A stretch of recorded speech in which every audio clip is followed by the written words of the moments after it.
national anthem, and it's pretty moving considering it was written a few blocks that way. So that's pretty cool. So I'd like to do this morning, I'm going to take my timer out, or I'm going to go over, you're going to miss lunch. I'd like to take a brief journey through some of my past. Let me get going here. Okay, so I want to talk about me a little bit. I also promised Mike I won't move too much. So me.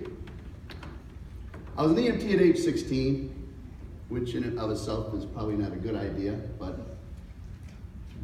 I became one. I've been a paramedic for now 34 years.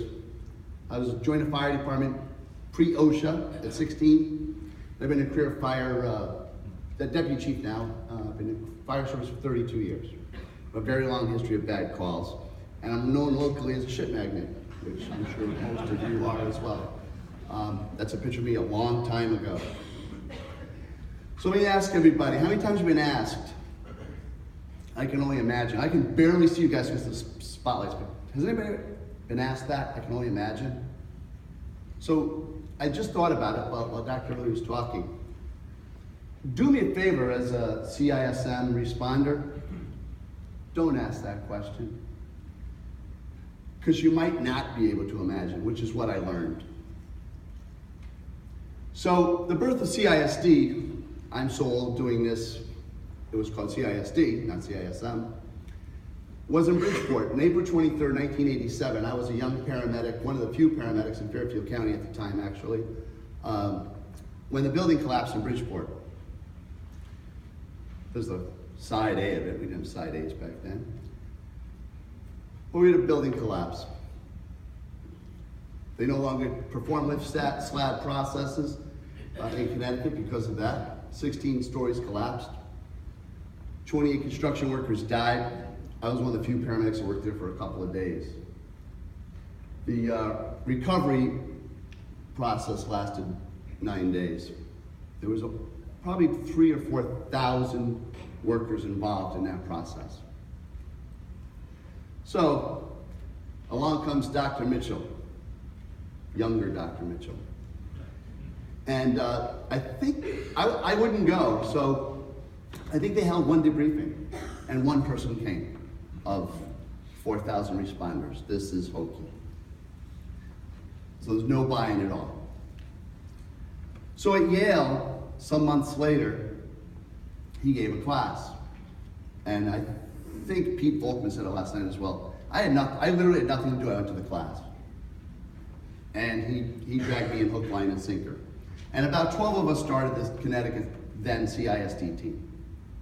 It was a multi-jurisdictional team. There was about a dozen of us. We aligned with the Connecticut State Police. Sergeant Ron Clark, retired, mental health counselor as well. If there's some police officers, badge of life, president, okay? So we went to a lot of incidents. Susie Wallace, I think she might be here, she was with us as well. And I personally went to probably 400 responses and probably as many educational sessions. I served the statewide coordinator in one team for the whole state, and back then there was really no state in Connecticut. There was no team in New York or Vermont or Massachusetts or Rhode Island, so I went to a lot of different places. I remember having dinner with these two down here a couple of times because we were down here for educational sessions. Within all of those calls, I did personally over 36 line of duty deaths, call-outs. So I tried to retire after about 10 years from that. My plate was pretty full, my cup was full. But unfortunately, they still call me. They still call me to this day. Although I'm on airplane mode, so I might miss the call.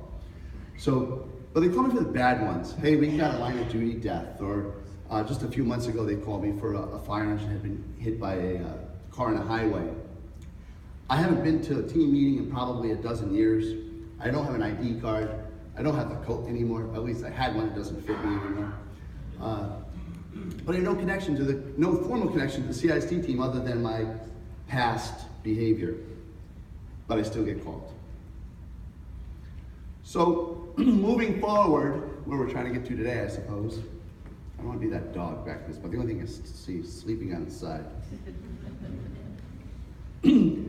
I was December 13th, 2012, which does seem like a lifetime ago now. I guess it was. I was a highly experienced paramedic. I was a highly experienced chief fire officer. And I was a highly experienced CISM helper, peer helper. I felt pretty prepared for most things, probably anything. I mean, most of you, I'm sure think you're indestructible with Dr. Everly's armor up there before. The next day came along, and that kind of changed things.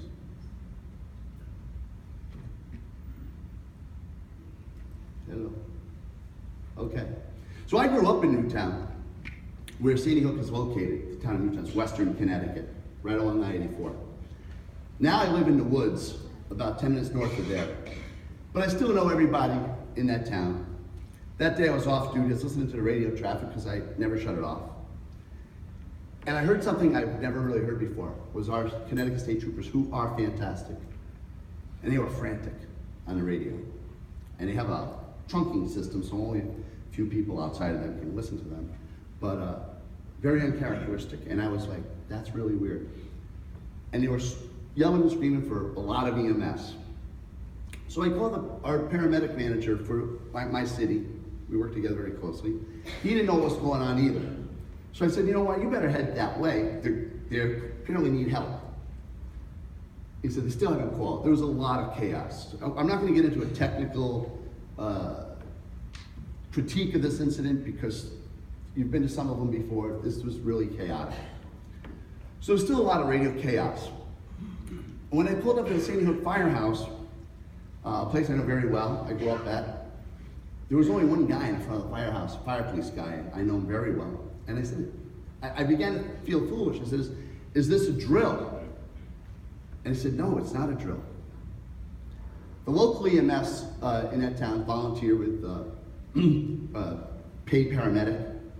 They were gone. They had picked up 2 children that law enforcement dragged out of the building and a couple of other walking wounded gunshot victims, and they had gone to the hospital, which is where I work, 20 minutes away. There was no other EMS people there. So I went to the back of the schoolyard, and I was told by the staging officer they need paramedics. Now, I wasn't much of a paramedic at the moment because I just had a blue coat on and a handful of rubber gloves. And I ran into the person I called, the medic supervisor, and the deputy supervisor. They were forming up in the driveway, so we formed up together. We had no idea what was going on. And the staging guy said they need paramedics up at the school. You have to understand the geography there, which I think you'll be able to see a little bit of. The firehouse is basically in front of the school, and there's a driveway up to the school. And it's one way in, one way out. And it was chaos. The children, the teachers, whoever they were all fleeing. Give you an idea, that arrow, it's a pretty poor arrow, by the way. That's my car, a white car. So you can see I got there pretty early because I got boxed in pretty good. It's my friend Dennis, early on. I didn't take these pictures. These are all, any of the pictures of this have been stolen from the media. I did not take any pictures. So he's leading some of the evacuees away. Follow me. That is a dangerous quote.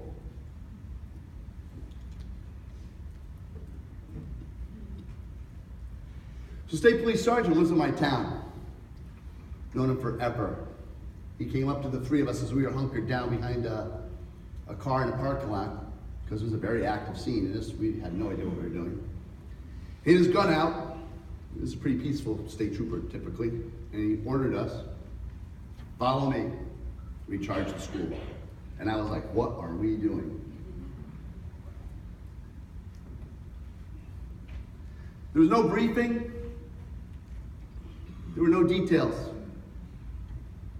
I had total trust and faith in the law enforcement. I'm a fire guy. I get on with the cops. I even feed them at my fire station when they're hungry.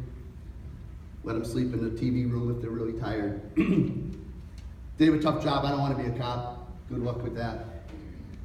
But I had faith in these guys. And I just went with it. That's the school.